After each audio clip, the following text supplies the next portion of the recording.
আসসালামু আলাইকুম, স্বাগত জানাচ্ছি আরটিভি সন্ধ্যা সংবাদে। আপনাদের সঙ্গে থাকছি আমি রিদওয়ানা বিনতে জলিল এবং আমি ফারজানা তানি। নতুন বছরে সরগরম থাকবে রাজনীতির মাঠ। নির্বাচনকালীন নিরপেক্ষ সরকার আর খালেদা জিয়ার মুক্তির দাবিতে আন্দোলন কর্মসূচি দিয়ে সরব হওয়ার ঘোষণা রাজপথের বিরোধী দল বিএনপির।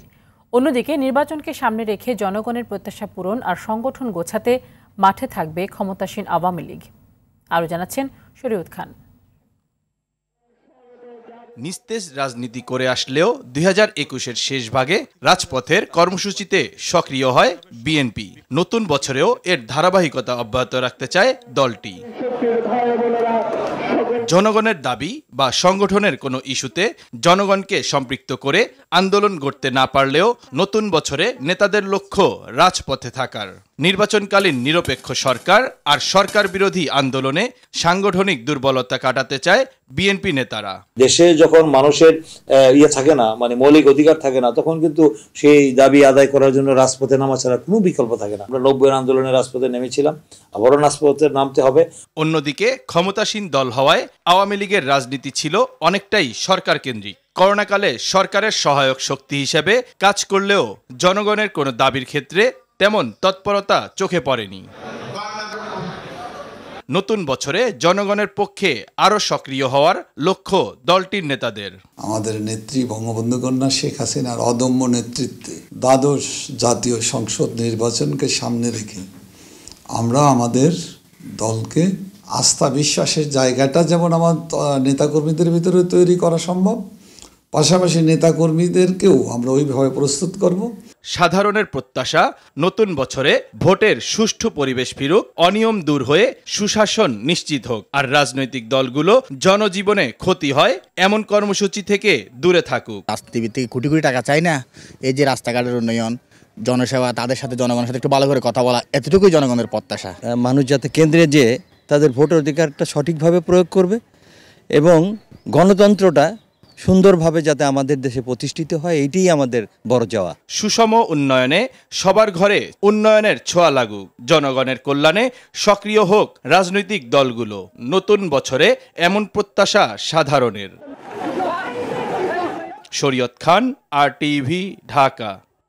নতুন নির্বাচন কমিশনার নিয়োগের বিষয়ে রাষ্ট্রপতি মোহাম্মদ আব্দুল হামিদের আমন্ত্রণে সংলাপে অংশ নিয়েছে গণফোরাম। সন্ধ্যায় গণভবনে দলটির নির্বাহী সভাপতি মোকাব্বিরের নেতৃত্বে 8 সদস্য রাষ্ট্রপতির সাথে সংলাপে অংশ নিলেও যাননি ডক্টর কামাল হোসেন। এদিকে সংলাপে অংশ নিতে এই মুহূর্তে আরেক রাজনৈতিক দল বিকল্প ধারা রয়েছে বঙ্গভবনে। দলটির মহাসচিব অবসরপ্রাপ্ত মেজর আব্দুল মান্নানের নেতৃত্বে 7 সদস্য প্রতিনিধি দল এতে অংশ নিচ্ছে। গেল 20 ডিসেম্বর থেকে রাষ্ট্রপতির সাথে নির্বাচন কমিশন গঠন নিয়ে রাজনৈতিক দলগুলোর সংলাপ শুরু হয়।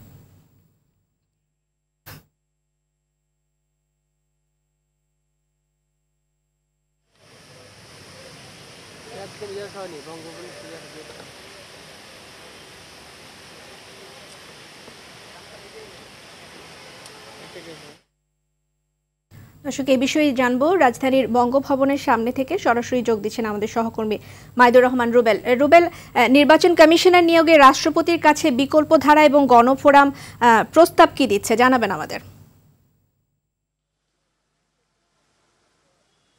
জি রেজওয়ানা, আপনি জানেন যে আজকে রাষ্ট্রপতির ডাকা সংলাপের 7ম দিন এবং নিবন্ধিত রাজনৈতিক দলগুলোর মধ্যে আজকে 2টি দল অংশ নিয়েছে। ইতিমধ্যে সংলাপ চলছে, যে দলটি এসেছে তার নাম হচ্ছে গণফোরাম। তবে গণফোরাম অংশ নেয়নি ডক্টর কামাল, অর্থাৎ যার নেতৃত্বে গণফোরাম, তিনি আসলে অংশ নেয়নি এই সংলাপে। তবে গণফোরামের নির্বাহী সভাপতি মোকাব্বির খানের নেতৃত্বে 8 সদস্যের প্রতিনিধি দল 6টায় প্রবেশ করেছে বঙ্গভবনে এবং সেখানে তাদের যে দাবি, তারা নির্বাচন কমিশন সংশোধনের জন্য, অর্থাৎ নির্বাচন সংশোধনের একটা আইন প্রণয়নের জন্য তারা প্রস্তাব দিবে বলে আমরা জানতে পেরেছি। এবং তার পরপরই 7টায় আরেকটি দলের সংলাপ, অর্থাৎ বিকল্প ধারার সাথে রাষ্ট্রপতির সংলাপ হওয়ার কথা রয়েছে। এবং বিকল্প ধারার নেতৃবৃন্দ কিছুক্ষণ আগে বঙ্গভবনে প্রবেশ করেছে। সেখানে বিকল্প ধারার মহাসচিব মেজর অবসরপ্রাপ্ত মান্নানের নেতৃত্বে 7 সদস্যের প্রতিনিধি দল অংশগ্রহণ করেছে। আজকে গত মাসের, অর্থাৎ গত বছর 2021 সালের 20 ডিসেম্বর রাষ্ট্রপতির এই সংলাপ শুরু হয়েছে এবং আজকে সপ্তম দিনের মতো চলছে সংলাপ এবং আগামীকাল এবং আগামী পরশু আরও দুই দিন সংলাপ অনুষ্ঠিত হবে।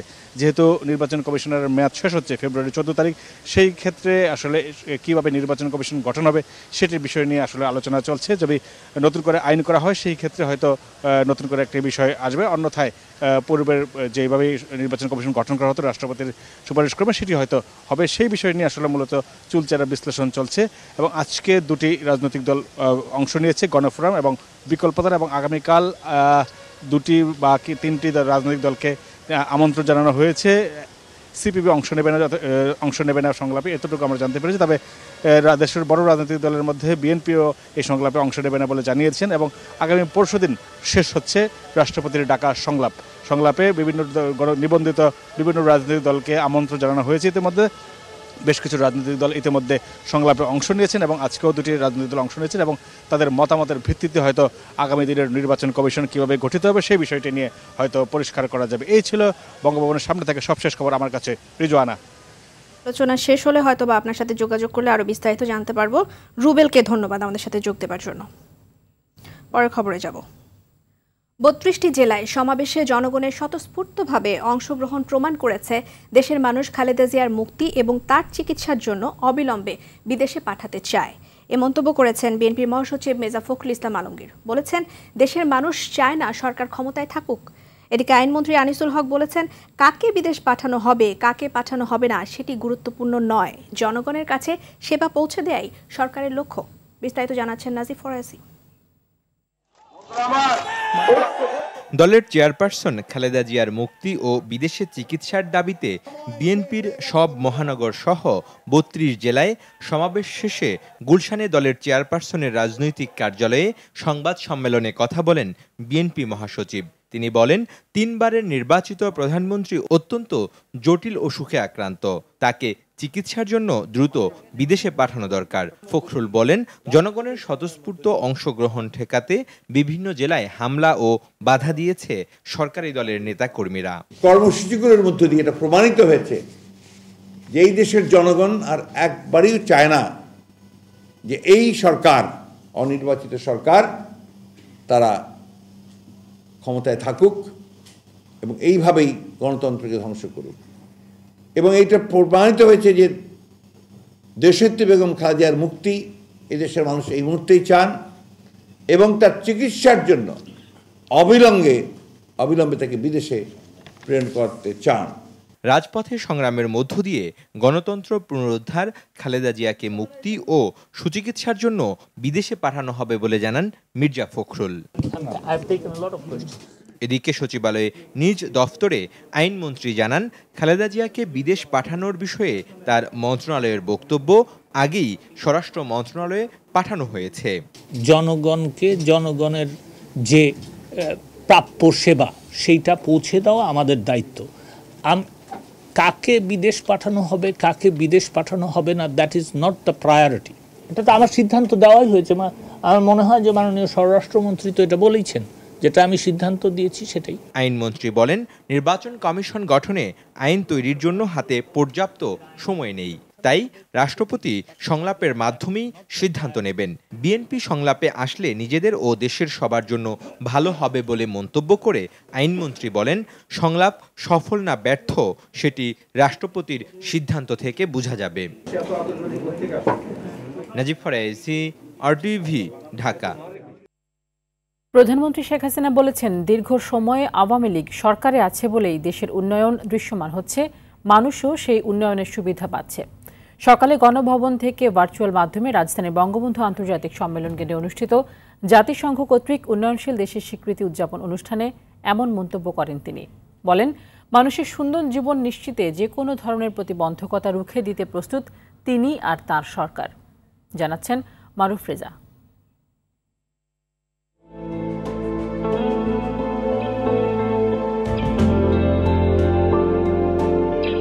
সহস্রাব্দ উন্নয়ন লক্ষ্যমাত্রা সফল অর্জনের পর টেকসই উন্নয়ন লক্ষ্যমাত্রা অর্জনের পথে দুর্বার বাংলাদেশ। বৈশ্বিক মহামারী করোনা ভাইরাস গতি কিছুটা থামিয়ে দিলেও থমকে যায়নি, বরং এত দেশকে ছাড়িয়ে অর্থনৈতিক গতিধারা এগিয়ে আছে ছোট্ট বাংলাদেশ। এর মধ্যে মাথাপিছু আয়, অর্থনৈতিক প্রবৃদ্ধি সহ অনেক পরিসংখ্যানেই এগিয়ে থাকা বাংলাদেশের স্বীকৃতি মিলেছে জাতিসংঘের কাছ থেকে। কিভাবে পরিবর্তন জাতিসংঘের এমন স্বীকৃতি উদযাপন আনুষ্ঠানিকতায় লক্ষ্য পূরণের প্রতিশ্রুতি জানান বাংলাদেশ সরকার প্রধান। বলেন, 100 বছরের উন্নয়ন পরিকল্পনাও করছে সরকার। সুষ্ঠু পরিকল্পনা আমরা নিয়েছি, প্রেক্ষিত পরিকল্পনা করেছি, আশু করণীয়, মধ্যমেয়াদী, দীর্ঘমেয়াদী পরিকল্পনা নিয়েছি, সুনির্দিষ্ট লক্ষ্য স্থির করেছি এবং যার ফলেই আমরা পরিকল্পিতভাবে এগিয়েছি বলেই আজকে এই অর্জন করা আমাদের সম্ভব হয়েছে। কাজে আমরা এটা ধরে রাখতে চাই। দেশ উন্নয়নে স্বাধীনচেতা হলেই অনেক বাধা বিপত্তি আসে মন্তব্য করে তিনি বলেন, সব বাধা পদদলিত করেই উন্নয়নের পথে এগিয়ে যাবে বাংলাদেশ। দেশকে ভালোবেসে শুধু দেশের মানুষের কথা চিন্তা করে যারা পথ চলে, তাদের পথ চলা কখনো সহজ হয় না, অনেক বাধা অতিক্রম করতে হয়। চলার পথ যত অন্ধকারাচ্ছন্নই হোক না কেন, যত বন্ধুর হোক না কেন, যত কণ্টকাকীর্ণই হোক, সেখানে আমরা থেমে থাকবো না। অন্তত আমি এই প্রতিজ্ঞা করছি, থেমে থাকবো না। যত রক্তক্ষরণ হোক, সব পদদলিত করে বাংলাদেশের জনগণের ভাগ্য পরিবর্তনে এগিয়ে যাব, এটাই হচ্ছে আমার প্রতিজ্ঞা। এই গতিধারা যাতে থেমে না যায়, তার জন্য আগামী প্রজন্মের প্রতিও আহ্বান ছিল প্রধানমন্ত্রীর কণ্ঠে। গতি যেন হারিয়ে না যায়, চলার গতি যেন অব্যাহত থাকে, বাংলাদেশ যেন এগিয়ে যায়, সেটাই আমরা চাই। মারুফ রেজা, RTV, ঢাকা। বুড়িগঙ্গার আদি চ্যানেল উদ্ধারে হাইকোর্টের নির্দেশনা বাস্তবায়নে অভিযান পরিচালনা করতে গিয়ে সীমানা পিলার সংলগ্ন অবৈধ স্থাপনা থাকলেও কিছু অংশ উচ্ছেদ করে ফিরে গেলেন কর্মকর্তারা। সকালে অভিযানের ৬ষ্ঠ দিনে রাজধানীর কামরাঙ্গীরচর মৌজার অংশে এই ঘটনা ঘটে। এ বিষয়ে BIWT এর যুগ্ম পরিচালক মোহাম্মদ গুলজার আলী বলেন, এটি তাদের অংশ নয়। দখলদারদের বিরুদ্ধে জরিমানা বা আইনি ব্যবস্থা না নেয়ার বিষয়ে জানতে চাইলে ক্যামেরায় কথা বলতে রাজি হননি নির্বাহী ম্যাজিস্ট্রেট। আরও জানাচ্ছেন এয়ার বাদল। আদি বুড়িগঙ্গা চ্যানেলের উপরে লোহার বেইলি ব্রিজ এবং বাঁশের সেতু গড়ে তুলেছে দুপারের বন্ধন, কিন্তু এগুলো দিয়ে সাধারণ মানুষের চলাচল নিষেধ। কারণ ব্রিজ দুটি তৈরি করেছেন বুড়িগঙ্গা চ্যানেলের দুপারে কিছু জায়গা দখলের অভিযোগে থাকা পান্না গ্রুপ তৈরি করেছেন নিজেদের ব্যবহারের জন্য। ব্রিজের দক্ষিণ অংশে চালানো হয় অভিযানে চিহ্নিত কিছু অংশ উচ্ছেদ করা হলেও দেখা যায় খালপাড়ের একটি সীমানা পিলারের চারপাশে অবৈধ স্থাপনা থাকলেও সেটি সরানো বা ভাঙা হয়নি। সিটি কর্পোরেশনের যে বুড়িগঙ্গা আদি চ্যানেল রয়েছে, সেই সীমানা পিলার, এই সীমানা থাকা সত্ত্বেও কিন্তু আপনি দেখতে পাচ্ছেন এদিকে কিন্তু স্থাপনা রয়েই গেছে। এভাবে রেখেই স্থান ত্যাগ করেন কর্মকর্তারা। এর আগে এ বিষয়ে জিজ্ঞেস করা হলে BIWT এর যুগ্ম পরিচালক মোহাম্মদ গুলজার আলী বলেন, এটি তাদের অংশ নয়। আপনি পাশে যে সীমানা বেটে বরাবর বলছেন, এইটার পশ্চিম পাশ বরাবর যা ছিল আমরা দুটো স্থাপনাই ভেঙে দিয়েছি, এবং এক হিসেবে বলতে হলে এই দুটি স্থাপনা আমাদের তালিকায় ছিল না, আমাদের তালিকা ছিল ওই পারে। সরকারি জায়গা দখলে অভিযুক্ত পান্না গ্রুপের ব্যবস্থাপনা পরিচালক ও প্রধান নির্বাহী বলেন, তিনি 1980 সাল থেকে এভাবে এই এলাকায় স্থাপনা করেছেন কেনা সম্পত্তিতে। 6 ফিট জায়গা, তাও কোনো পারমেন্ট কোনো কিছু না, টিন সেট ছাপরা। এই 6 ফিট জায়গা হয়তো মাপের কোনো বেদিব্যাস কমে তারাই মাপ দিয়ে গেছে, আমরা তাদের মাপ মতনই আমরা কাজ করি। যাই না দেখে আমরা বুঝাই, এগুলো আমরা হয়তো আমরা ল্যান্ড কিনছি যখন, তখন এগুলো সব যাচাই বাছাই করেই আমরা কিনছি। দখলদারদের বিরুদ্ধে জরিমানা বা শাস্তিমূলক ব্যবস্থা কেন নেওয়া হয়নি জানতে চাইলে BIWT এর নির্বাহী ম্যাজিস্ট্রেট মোহাম্মদ ওবায়দুল্লাহ কোনো রকম কথা বলতে রাজি হননি। কিন্তু এখানে স্বয়ং 3 জন নির্বাহী ম্যাজিস্ট্রেট আছে, তাহলে এই 3 জন নির্বাহী ম্যাজিস্ট্রেটের উপস্থিত একজন যুগ্ম পরিচালক। স্থানীয়রা দাবি করেন, ম্যানেজ করে জরিপে সরকারি জায়গা যারা নিজেদের নামে লিখে নিয়েছেন তাদের এবং দাতাদের বিরুদ্ধে কঠোর ব্যবস্থা নিতে হবে। প্রতারণামূলক অবৈধ সাথে জড়িত আছে তাদের সকলের বিচার করা হোক এবং তাদের দৃষ্টান্তমূলক শাস্তি দাবি করছি। কয়েকবার অভিযান করে কিন্তু কাজ করে না সরকার, খালি দেখি যায় আর মাপি যায়। হ্যাঁ, আবার ধরে না এগুলা করতে না পারে, সরকারি জায়গা যেন আমাদের ঠিক থাকে। এরা যখন কোটি কোটি টাকা আমার করে খাইতেছে অবৈধ জায়গা, এটা যেন না পারে। অভিযান বন্ধ করবেন না, অভিযান চলাইতে থাকবেন। সকল জনগণের পক্ষ থেকে দাবি যে এই নদীটা আমরা উদ্ধার চাই। এর আগে একই এলাকায় ম্যাটাডোর কোম্পানির দখলে থাকা জায়গার একটি অংশসহ মোট 28টি স্থাপনা উচ্ছেদ করা হয়। উদ্ধার করা হয় 1.5 একর জায়গা। AR বাদল, RTV, ঢাকা। পূর্ব ঘোষণা অনুযায়ী অনুমোদনহীন রিকশার বিরুদ্ধে অভিযান চালালো ঢাকা দক্ষিণ সিটি কর্পোরেশন। দুপুরে রাজধানী সায়েন্স ল্যাব এলাকায় প্রথম দিনের অভিযান শেষে এটি অব্যাহত রাখার কথা জানান ডিএসসিসি নির্বাহী ম্যাজিস্ট্রেট। তবে কোনো ধরনের নিয়মনীতি নির্ধারণ না করে এমন অভিযানের প্রতিবাদ জানিয়েছেন সাধারণ রিকশা চালকরা। বিস্তারিত সাদিয়া কানিজের রিপোর্টে। কথা ছিল অবৈধ ব্যাটারি চালিত রিকশার বিরুদ্ধে অভিযান চালাবে দক্ষিণ সিটি কর্পোরেশন, কিন্তু সরজমিনে দেখা যায় ব্যাটারি চালিত রিকশার পরিবর্তে অভিযান চালানো হয় সাধারণ রিকশার বিরুদ্ধে।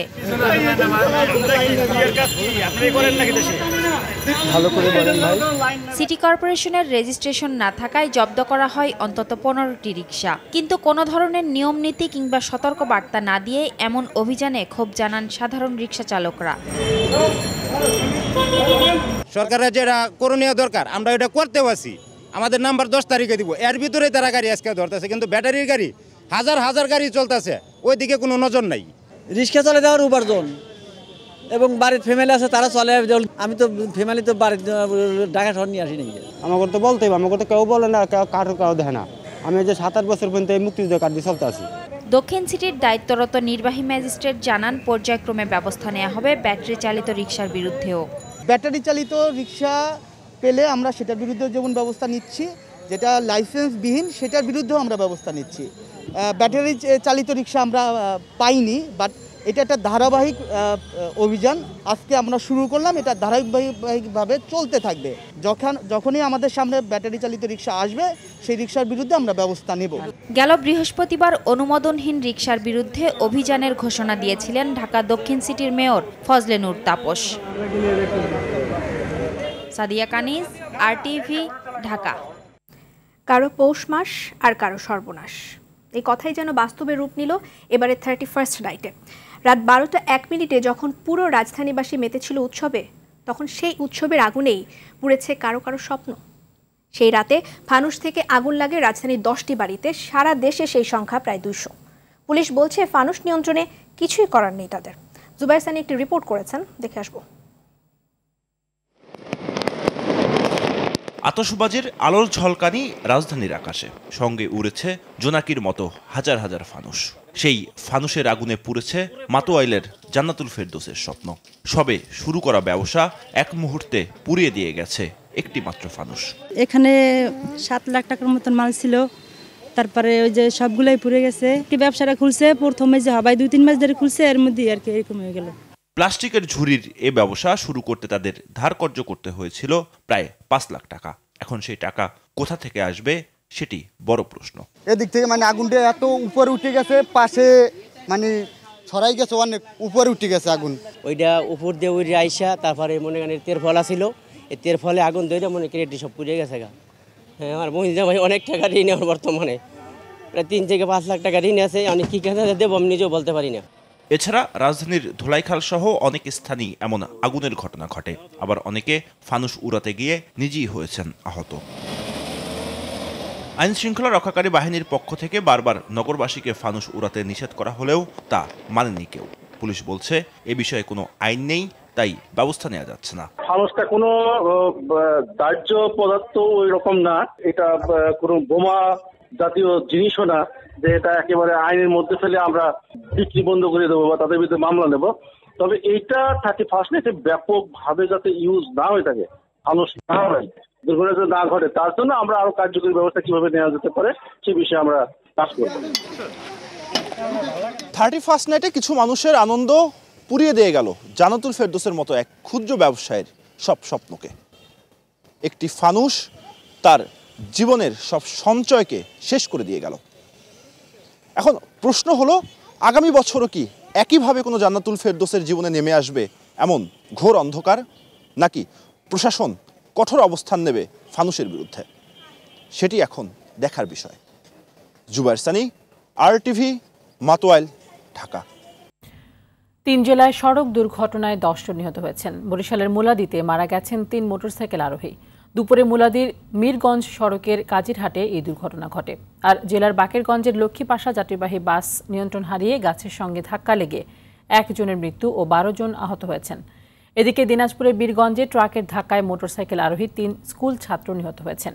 দুপুরে দিনাজপুর পঞ্চগড় মহাসড়কের চাকার মোড় নামক স্থানে এই দুর্ঘটনা ঘটে। আর সুনামগঞ্জের জগন্নাথপুরে আলীগঞ্জে সিএনজি অটোরিকশার সঙ্গে ট্রাক্টরের মুখোমুখি সংঘর্ষে চালক সহ 2 জন নিহত হয়েছেন। এছাড়াও দিনাজপুরের বিরামপুর পৌর শহরে দোয়েল মোড়ে পিকআপ ভ্যানের চাপায় সবজি বিক্রেতার মৃত্যু হয়েছে। দুর্নীতিকে ক্যান্সার উল্লেখ করে নবনিযুক্ত প্রধান বিচারপতি হাসান ফয়েজ সিদ্দিকী বলেছেন, বিচার বিভাগে দুর্নীতিকে কখনো প্রশ্রয় দেওয়া হবে না। তিনি বলেন, আঙুলে ক্যান্সার হলে যেমন কেটে ফেলতে হয়, দুর্নীতিও তেমনি। কোনো কর্মকর্তা কর্মচারী দুর্নীতির খবর পেলে সঙ্গে সঙ্গে ব্যবস্থা নেওয়ার ঘোষণা দেন প্রধান বিচারপতি। খান আলামিনের রিপোর্টে থাকছে বিস্তারিত। দেশের 23তম প্রধান বিচারপতি হিসেবে নিয়োগ পাওয়ার পর হাসান ফয়েজ সিদ্দিকীর প্রথম কার্যদিবস। রীতি অনুযায়ী আপিল বিভাগের প্রধান বিচারপতির 1 নং বিচারকক্ষে অ্যাটর্নি জেনারেল কার্যালয় এবং সুপ্রিম কোর্ট বার তাকে সংবর্ধনা দেয়। এ সময় বিচার প্রশাসনের দুর্নীতি অনিয়মের বিরুদ্ধে পদক্ষেপ গ্রহণে নবনিযুক্ত প্রধান বিচারপতির প্রতি আহ্বান জানায় সুপ্রিম কোর্ট আইনজীবী সমিতি। লিখিত বক্তব্যে সমিতির সম্পাদক ব্যারিস্টার রুহুল কুদ্দুস কাজল বলেন, এই অঙ্গনকে কলুষ ও দুর্নীতিমুক্ত রাখা সবার দায়িত্ব। বিচার অঙ্গনের একজন বিচারপ্রার্থী মানুষের ন্যায় বিচার প্রাপ্তির ক্ষেত্রে একটি মামলা দায়ের থেকে শুরু করে আদালত পর্যন্ত যাওয়া এবং সেখান থেকে আদালত থেকে আদেশের পরে এই আদেশ পাঠানো পর্যন্ত পদে পদে অতিরিক্ত অর্থ ব্যয় করতে হয়, যেটা আমরা মনে করি এটি একটি চরম দুর্নীতি, চরম অনিয়ম, এবং আইনজীবী না, এ কারণে ভুক্তভোগী সাধারণ মানুষ। এ সময় প্রধান বিচারপতি মামলা জট কমানো, বিচার বিভাগ থেকে দুর্নীতি দূর করা, বার ও বেঞ্চের মধ্যে সমন্বয় করে কাজ করার কথা বলেন। আইনজীবীদের যে ধরনের সহযোগিতা উনি যাবেন, আমরা সব ধরনের সহযোগিতা করার ব্যাপারে আমরা ওনাকে সহায়তা করব, যে কোনো ধরনের প্রয়োজন হলে। উনি যে মেসেজটা দিলেন যে কোনো পর্যায়ের যে কোনো ব্যক্তি হন না কেন বিচার বিভাগের সাথে সম্পৃক্ত, তাদের কারো বিরুদ্ধে যদি কোনো ধরনের দুর্নীতির অভিযোগ পাওয়া যায়, সেই ক্ষেত্রে উনি শক্ত অবস্থান নেবেন। হাসান ফয়েজ সিদ্দিকী প্রধান বিচারপতি হিসেবে গত শুক্রবার শপথ গ্রহণ করেন। 2023 সালের 25 সেপ্টেম্বর পর্যন্ত প্রধান বিচারপতির দায়িত্বে থাকবেন তিনি। খান আলামিন, আরটিভি, ঢাকা। গাজীপুরের টঙ্গীতে র্যাবের নির্যাতনে এক ব্যক্তির মৃত্যুর অভিযোগ উঠেছে। নিহত ব্যক্তি মুন্সিগঞ্জের আসাদুল ইসলাম আসাদ। তিনি এরশাদনগরে 5 নম্বর ব্লকে পরিবার নিয়ে বসবাস করতেন এবং স্থানীয় একটি গাড়ির গ্যারেজ পরিচালনা করতেন। নিহতের স্ত্রী জেসমিন আক্তারের অভিযোগ, গতকাল র্যাবের 2টি দল বাড়িতে মাদক আছে খবরে অভিযান চালায়। পরে ঘরের ভেতরে আসাদকে আটকে পেটানো হয়। এ সময় আসাদের ছেলেকেও আটকে রাখেন র্যাব সদস্যরা। নির্যাতনের এক পর্যায়ে জ্ঞান হারিয়ে ফেললে আসাদকে র্যাবের গাড়িতে করে হাসপাতালে নেওয়া হলে তিনি মারা যান। র্যাব 1-এর অধিনায়ক আবদুল্লাহ আল মোমেন বলেন, মাদক ব্যবসায় জড়িত সন্দেহে আসাদের বাড়িতে অভিযান চালানো হয়। এক পর্যায়ে র্যাবের সদস্যদের সঙ্গে তার ধস্তাধস্তি হয়। এ সময় 2 র্যাব সদস্য ও আসাদ আহত হন। হাসপাতালে নেওয়ার পর মারা যান আসাদ। র্যাবের বর্তমান এবং সাবেক কর্মকর্তাদের নিষেধাজ্ঞার বিষয়ে পুনর্বিবেচনা চেয়ে মার্কিন যুক্তরাষ্ট্রের পররাষ্ট্রমন্ত্রী অ্যান্টনি ব্লিংকেনকে চিঠি দিয়েছেন পররাষ্ট্রমন্ত্রী ডক্টর এ.কে আব্দুল মোমেন। সকালে সিলেটে একটি অনুষ্ঠান শেষে সাংবাদিকদের একথা জানান পররাষ্ট্রমন্ত্রী। তিনি বলেন, অ্যান্টনি ব্লিংকেনকে দেয়া চিঠিতে সন্ত্রাস বিরোধী কর্মকাণ্ডে র্যাপিড অ্যাকশন ব্যাটালিয়ন র্যাবের ভূমিকা তুলে ধরেছেন তিনি। চিঠিতে বাংলাদেশ এবং যুক্তরাষ্ট্রের মধ্যে দ্বিপক্ষীয় সম্পর্ক শক্তিশালী করার আশাবাদের পাশাপাশি সন্ত্রাস, জঙ্গি, মাদক বিরোধী কর্মকাণ্ডে বাহিনীটির ভূমিকাও তুলে ধরেন তিনি। গত বছরের 10 ডিসেম্বর বাংলাদেশে মানবাধিকার লঙ্ঘনের অভিযোগে র্যাবের সাবেক ও বর্তমান 7 কর্মকর্তার উপর নিষেধাজ্ঞা দেয় মার্কিন যুক্তরাষ্ট্র। তখন সেক্রেটারি স্টেট বিভিন্ন দেশে ছিলেন, সফরে ছিলেন, সফরের মধ্যে উনি আমাকে ফোন করেন। তা আমরা বললাম যে আমাদের বিভিন্ন রকমের আপনাদের সাথে 50 বছরে আমাদের সম্পর্ক এবং বেশ উত্তম সম্পর্ক, এবং আমাদের বিভিন্ন ডায়ালগের আমাদের কি আছে, আলোচনার স্কোপ আছে। আমরা কিছু না জেনে হঠাৎ করে এটা আমাদের দেশের জন্য মানুষ এটা খুব সারপ্রাইজ, আনএক্সপেক্টেড। বাংলাদেশ পুলিশ এখন বিশ্বমানের কাছাকাছি। প্রতিষ্ঠিত পুলিশ বাহিনী গড়ে তোলাই একমাত্র লক্ষ্য বলে জানিয়েছেন স্বরাষ্ট্রমন্ত্রী আসাদুজ্জামান খান কামাল। দুপুরে রাজশাহীর সারদায় বাংলাদেশ পুলিশ একাডেমিতে ট্রেনি রিক্রুট কনস্টেবল 2021 ব্যাচের মৌলিক প্রশিক্ষণের উদ্বোধন অনুষ্ঠানে তিনি এই কথা বলেন। দেশের উন্নয়নে আইনশৃঙ্খলা বাহিনীকে যুগোপযোগী এবং 2041 সালের চ্যালেঞ্জ মোকাবেলার জন্য দক্ষ বাহিনী হিসেবে গড়ে তোলার কাজ চলছে বলে জানান মন্ত্রী। পুলিশ প্রধান ডক্টর বেনজির আহমেদ বলেন, পুলিশকে সেবার মানসিকতা নিয়ে কর্মক্ষেত্রে নিজেকে নিয়োজিত করতে হবে।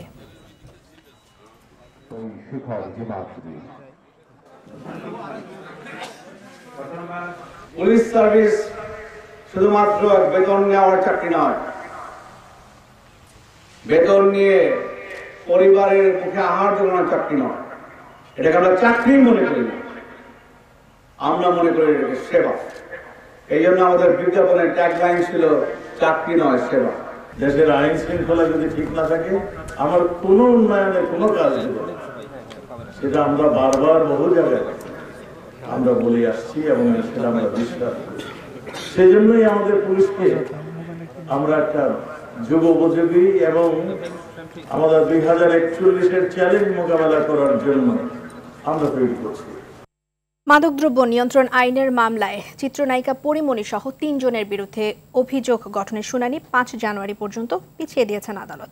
ঢাকার বিশেষ জজ আদালত 10-এর বিচারক মোহাম্মদ নজরুল ইসলাম এই আদেশ দেন। দুপুরে বিশেষ জজ আদালতে উপস্থিত হন পরিমণি। আইনজীবী নীলাঞ্জনা রিফাত সুরভির মাধ্যমে তিনি হাজিরা প্রদান করেন। ঢাকা আইনজীবী সমিতির সাবেক সাধারণ সম্পাদক আইয়ুবুর রহমান মারা যাওয়ার কারণে আজ ঢাকা জজ কোর্টের সব বিচারিক কার্যক্রম মুলতবি থাকায় শুনানি পিছিয়ে দিয়েছেন আদালত। গেল 4 অগস্ট রাজধানীর বনানীতে পরিমণির বাসায় অভিযান চালায় র্যাব। পরে গুলশান থানায় করা মাদকদ্রব্য নিয়ন্ত্রণ আইনের মামলায় তাকে গ্রেফতার দেখানো হয়। গত 4 অক্টোবর আদালতে পরিমণি সহ 3 জনের বিরুদ্ধে অভিযোগপত্র জমা দেয় পুলিশের অপরাধ তদন্ত বিভাগ সিআইডি। ইভিএমে ভোট জালিয়াতির প্রমাণ পেলে ভোট গ্রহণ বন্ধ করে দেওয়ার কথা জানিয়েছেন নির্বাচন কমিশনার রফিকুল ইসলাম। দুপুরে নারায়ণগঞ্জ সিটি কর্পোরেশন নির্বাচনে প্রার্থীদের সঙ্গে মতবিনিময় সভায় কথা বলেন তিনি। এর আগে নারায়ণগঞ্জ সিটি কর্পোরেশন নির্বাচনে আওয়ামী লীগের মেয়র প্রার্থী ডাক্তার সেলিনা হায়াত আইভি সিদ্ধিরগঞ্জের 4 এবং 5 নং ওয়ার্ডে গণসংযোগ করেন। এ সময় তিনি ওয়ার্ডের উন্নয়ন সহ বিভিন্ন প্রতিশ্রুতি দেন। এদিকে নির্বাচনে স্বতন্ত্র মেয়র প্রার্থী বিএনপি চেয়ারপারসনের উপদেষ্টা অ্যাডভোকেট তৈমুর আলম খন্দকার 16 নং ওয়ার্ডে গণসংযোগ ও পথসভা করেছেন। এ সময় তিনি বলেন, সরকার 200 বছরের প্রথাকে ভেঙে স্থানীয় সরকার নির্বাচন জাতীয় প্রতীকে করছে, যা জনগণ পছন্দ করেন না।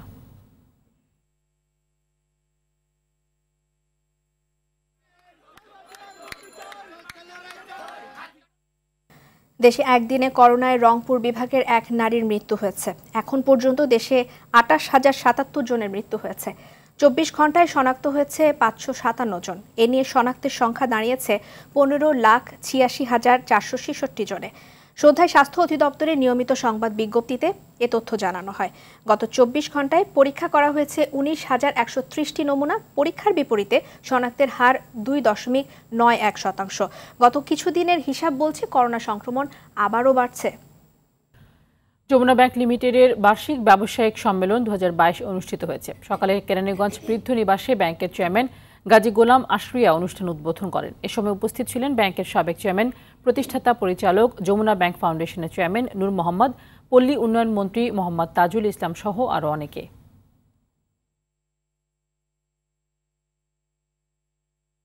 ভারতে আবারও বাড়তে শুরু করেছে করোনা ভাইরাসের সংক্রমণ।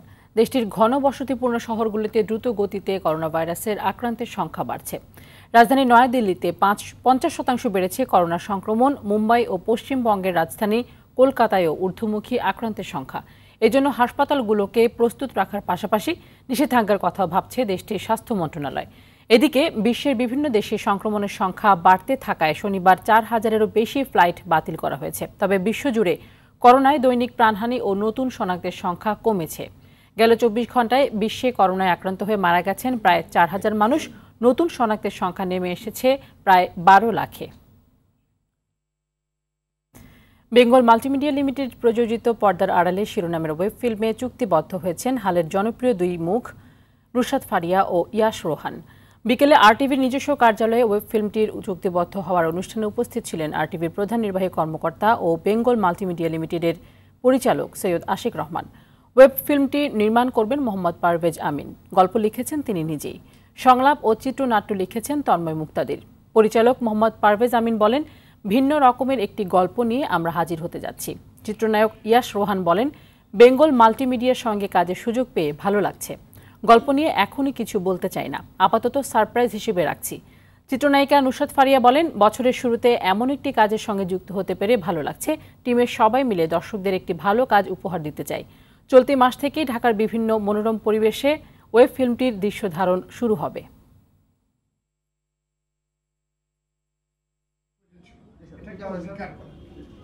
দুই প্রজন্ম এবং দুই সময়কার চলচ্চিত্রের অনেক কিছু আমরা নতুন করে দেখব আর কি, যে সেই সময়টা এবং এই সময়টার মধ্যে যে ধরনের পলিটিক্স আন্ডারওয়ার্ল্ড যেভাবে নিয়ন্ত্রণ করতো এবং কি হয়, মানে এই সময় এই তারকাদের জীবনের কি ঘটে যাওয়া কিছু ঘটনাকে উপস্থাপন করা হয়েছে। আমি সবসময় চেষ্টা করি টু অলওয়েজ স্টার ইন যেসব গল্প সচরাচর আমরা দেখি না, ওইসব গল্প আমাকে বেশি অ্যাট্রাক্ট করে। সো আমার কাছে মনে হয় এটা ওই ধরনের একটা গল্প। It's something that I have not done before, তো that's why I am very looking forward. এবং সেটার সাথে সাথে আমার কাছে যে আমরা যে গ্রুপ অফ কাস্ট আজকে একসাথে হয়েছি বা যার ডিরেকশনে যার নির্দেশনায় কাজটা করব, প্রত্যেকটা মানুষের সাথে এটা আমার প্রথম কাজ। সন্ধ্যার সংবাদ এই পর্যন্তই। সবশেষ সংবাদ জানতে যে কোনো মোবাইল ফোন থেকে 24141 নম্বরে ডায়াল করুন। রাতের সংবাদ 11:15টায় দেখার আমন্ত্রণ রইল। ধন্যবাদ সবাইকে। ধন্যবাদ।